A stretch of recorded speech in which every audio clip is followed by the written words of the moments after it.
So the hadith tonight is in two collections.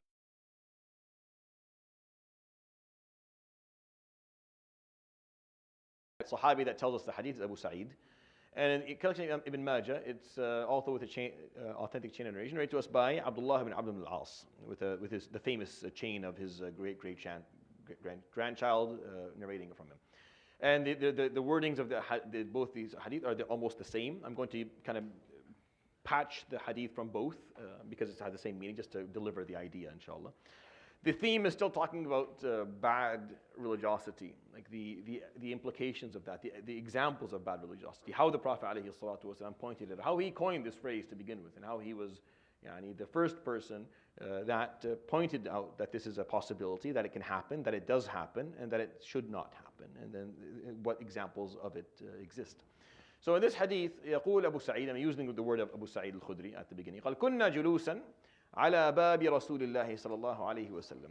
We were sitting one day right in front of the house of the Prophet عليه الصلاة والسلام, and that usually means it's in the masjid, because as you recall, the Prophet عليه الصلاة والسلام's door to the masjid was, the door of Aisha's house was right into the masjid from the right side, similar to that door over there. So they're sitting talking.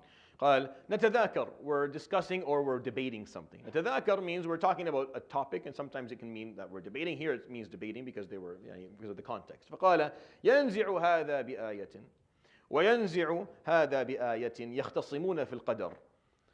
This person uses a verse and this person uses a verse, and they're disagreeing on aspects of qadr, of destiny. And this is the point of the hadith. They're arguing about predestination and aspects of qadr, that which we don't fully have the ability to comprehend, aspects of the future that we don't know.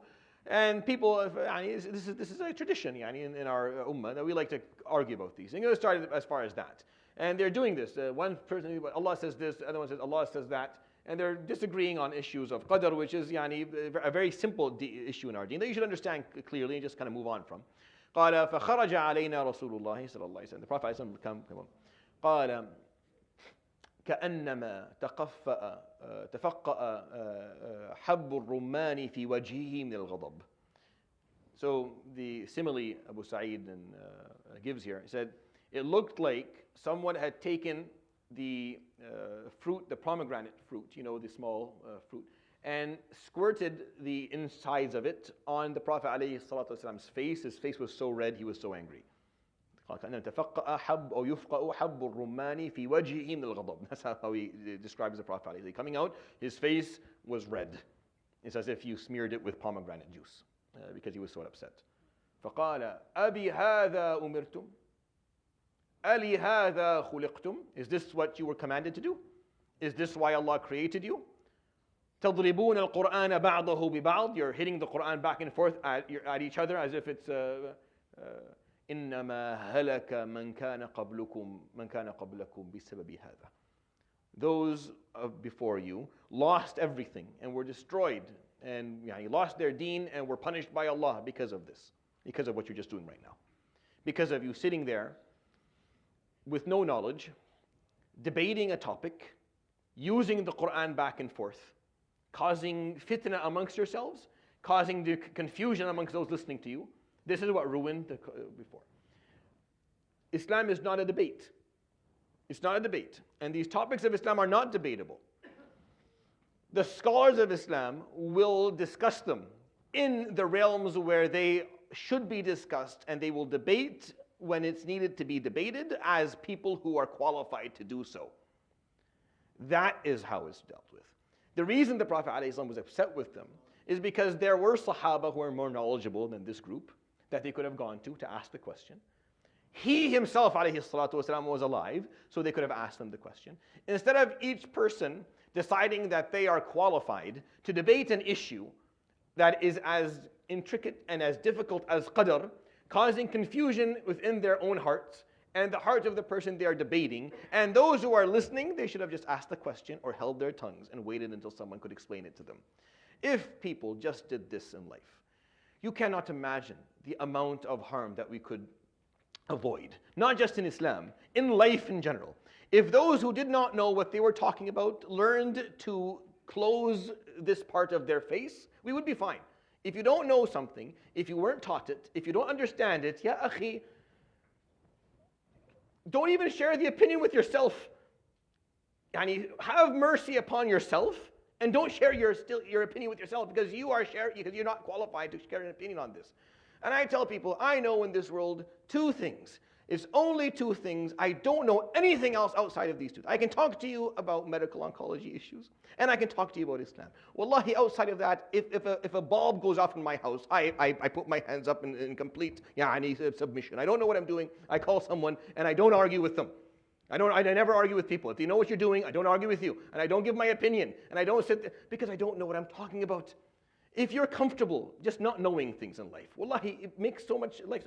And it's an aspect of bad religiosity. The need to come off as you know things. The need to talk about stuff that you don't understand. The need to debate it. The need to do that is a sign of bad religiousness.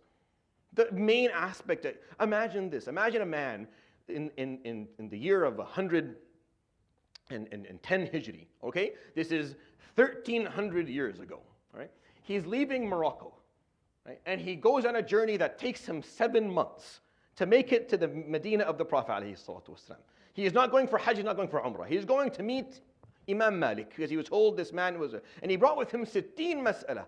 He brought with him 60 questions that he had gathered from the people of Morocco. And he came to him, telling him, 7 months on the road. Ya Aba Abdullah, answer me. I need you to answer me. So Imam Malik looked at it.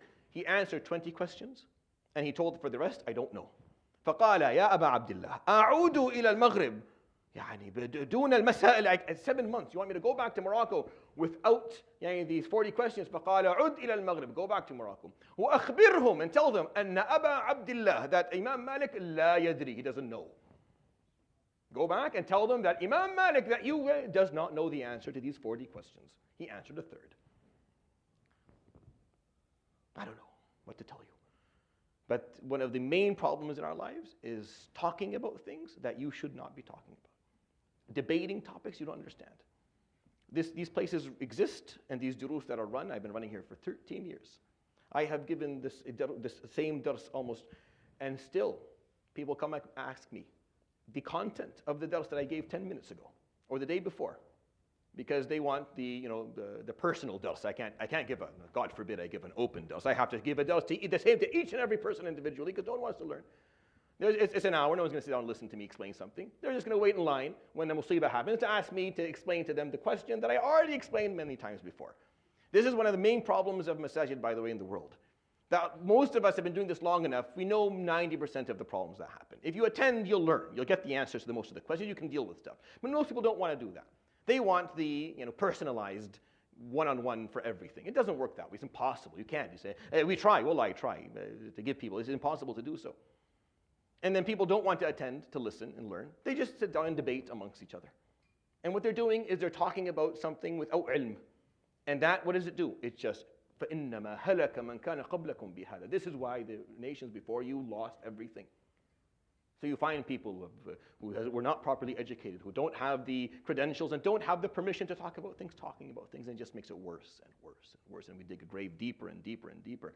And today you have people, saying things. Like I got rid of social media 3 years ago. I don't use it anymore. I can't. I could feel myself aging by listening. I felt myself dying. Like I felt like slowly, I was going to die. I was going to die within 3 hours. I would probably have a heart attack and die. Because you find these young individuals who are saying things that, wallahi, no one should be saying this. What are you doing?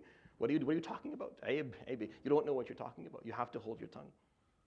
It doesn't mean that I go ahead and speak unconditionally and unregulated. No, a'udhu billah. That's not how Islam works. But the opposite, the answer is not for people to debate topics that they don't understand. And listen to what the Prophet ﷺ said here. He said, you're hitting the Quran with itself. Because you don't understand it, you're using the Quran to contradict the Quran because you don't understand the Quran properly. So maybe you shouldn't talk about this. Let someone explain to you how the Quran actually harmoniously and in a synchronized way it all works together. Instead of slapping the Quran with itself. وَالْعِيَاذُ بِاللَّهِ. And it's something I think it's an important topic to think about today in this day and age as Muslims because it really does affect our lives and it's affecting our youth. Because youth don't want confusion and they don't want to see this. They don't want to see Muslims arguing over stuff that, no, just stop doing that. Save what we have left of our young people who still believe in Allah subhanahu wa ta'ala before they lose confidence in all of it. when people who don't know what they're talking about start talking about things. So Allah subhanahu wa ta'ala السميع. Allah forgive all of us inshallah. يروي الإمام الطبراني في معجمه الكبير بسند صحيح عن أبي سعيد، ويروي ابن ماجه الإمام ابن ماجه في سننه بسند صحيح عن عمرو بن شعيب عن جده عن أبيه عبد الله بن عمرو بن العاص قال أبو سعيد: كنا جلوسا على باب رسول الله صلى الله عليه وآله وسلم نتذاكر، ينزع هذا بآية وينزع هذا بآية، نختصم في القدر، فخرج علينا رسول الله صلى الله عليه وآله وسلم كأنما تفقأ في وجهه حب الرمان من الغضب، يقول عليه الصلاة والسلام: أبي هذا أمرتم؟ ألهذا خلقتم؟ يضربون القرآن بعضه ببعض، فإنما هلك من كان قبلكم بسبب هذا. صدق رسول الله صلى الله عليه وسلم. سبحانك الحمد لله لا إله إلا أنت، أستغفرك وأتوب إليك، وصلى الله وسلم وبارك على نبينا محمد وعلى آله وصحبه. جزاكم الله خير وبارك الله فيكم.